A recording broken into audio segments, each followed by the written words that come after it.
नमस्कार विद्यार्थी मित्रांनो, 7 जानेवारी 2026 आजच्या महत्त्वाच्या चालू घडामोडी बघूया फक्त एका मिनिटात.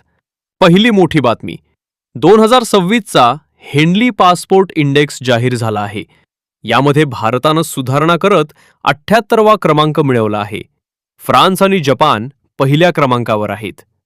दुसरी बातमी, अर्थव्यवस्थेची.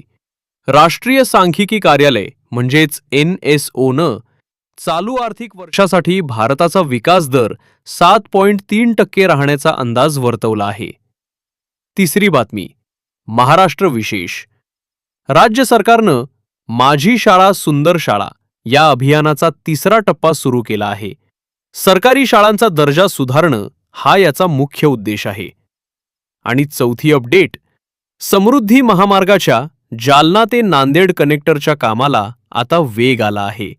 यामुळे मराठवाड्याचा विकास जलद होणार आहे. अशाच महत्त्वाच्या नोट्ससाठी आपल्या चॅनलला आत्ताच सबस्क्राईब करा. जय हिंद.